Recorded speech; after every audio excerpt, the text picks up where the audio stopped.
Assalamualaikum warahmatullahi wabarakatuh. Halo teman-teman, perkenalkan nama saya Yasira Wardani dengan NIM A1124164. Dalam video ini, saya akan membahas secara singkat tentang kurikulum. Tentang apa itu kurikulum, bagaimana cara mengembangkannya, bagaimana mengevaluasinya, serta bagaimana kurikulum di Indonesia itu berubah dari waktu ke waktu. Di sini, saya juga akan memberikan contoh terkait masalah kurikulum yang bisa dijadikan bahan penelitian. Untuk videonya, yuk kita simak. Pembahasan pertama mengenai apa sih itu kurikulum? Jadi, teman-teman, kurikulum adalah pedoman utama dalam proses pendidikan, di mana menjadi acuan bagi guru dan siswa dalam mencapai tujuan belajar, dan disusun agar relevan dengan perkembangan ilmu pengetahuan, teknologi, dan kebutuhan masyarakat. Dan fungsinya untuk membentuk generasi berkarakter, berpengetahuan, dan siap menghadapi tantangan masa depan. Pembahasan kedua mengenai prinsip pengembangan kurikulum, di mana ada 5 aspek. Yang pertama, relevansi atau sesuai kebutuhan peserta didik dan perkembangan zaman. Yang kedua, ada efektivitas, yaitu mampu mencapai tujuan pendidikan. Yang ketiga, ada efisiensi, yaitu penggunaan waktu dan sumber daya optimal. Yang keempat, ada fleksibilitas atau dapat menyesuaikan kondisi lokal dan individu. Dan yang terakhir yaitu kesinambungan, yaitu berkelanjutan antara jenjang pendidikan. Pembahasan ketiga mengenai pendekatan pengembangan kurikulum. Dia terdiri dari 5 aspek. Yang pertama ada subject center, yaitu fokus pada mata pelajaran. Yang kedua ada learner centered, berpusat pada kebutuhan dan minat siswa. Ketiga ada technological, itu sistematis dengan bantuan teknologi. Keempat ada social reconstruction, yaitu diarahkan untuk memecahkan masalah sosial.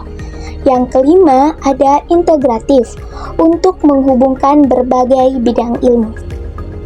Pembahasan keempat mengenai model evaluasi kurikulum. Yang pertama ada model Taylor, objektif dan oriented. Yang pertama fokus pada pencapaian tujuan pendidikan. Kedua, evaluasi dilakukan dengan membandingkan hasil belajar dengan tujuan yang telah ditetapkan. Kedua, ada model CEPP, yaitu konteks, input, proses, dan produk. Konteks itu adalah kebutuhan dan tujuan program. Input yaitu sumber daya dan strategi. Proses yaitu pelaksanaan kegiatan. Dan produk adalah hasil yang dicapai. Ketiga, ada model STAKE, responsive evaluation. Yang pertama, menekankan pada kebutuhan dan pengalaman peserta didik. Kedua, evaluasi dilakukan secara fleksibel sesuai konteks nyata. Keempat, ada model driven, yaitu goal free evaluation, yaitu yang pertama tidak berfokus pada tujuan awal. Kedua, menilai manfaat nyata kurikulum bagi peserta didik dan masyarakat. Kelima, ada model continence atau STAKE. Yang pertama, membandingkan antara kurikulum yang direncanakan dengan yang dilaksanakan. Kedua, menilai kesesuaian antara desain dan praktik. Dan kesimpulan model evaluasi kurikulum yaitu bertujuan untuk memastikan kurikulum itu relevan, efektif, dan bermanfaat. Dan setiap model memiliki fokus yang berbeda. Ada yang menekankan tujuan, ada yang proses, ada yang hasil, dan manfaat nyata.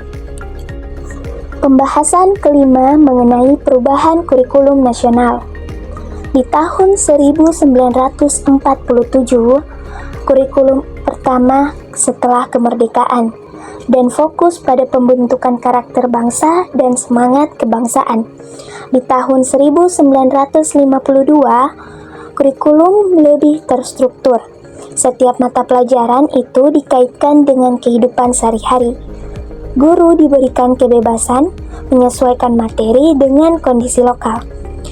Di tahun 1964, di mana kurikulum menekankan program Pancawardhana, yaitu moral, kecerdasan, keterampilan, emosional atau artistik, dan jasmani. Di tahun 1968, di mana kurikulum disusun sesuai arah politik Orde Baru dan fokus pada pembinaan jiwa Pancasila dan pengetahuan dasar. Di tahun 1975, kurikulum menggunakan pendekatan tujuan instruksional khusus atau TIK dan sistematis berorientasi pada pencapaian tujuan belajar. Di tahun 1984, kurikulum dikenal dengan pendekatan CBSA, yaitu cara belajar siswa aktif, di mana menekankan keaktifan siswa dalam proses belajar.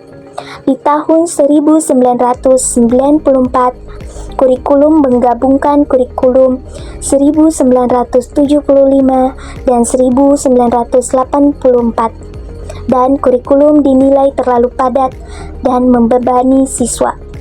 Di tahun 2004, kurikulum dinamakan KBK, yaitu kurikulum berbasis kompetensi, di mana fokus pada pencapaian kompetensi, bukan sekedar penguasaan materi, melainkan menekankan keterampilan, sikap, dan pengetahuan.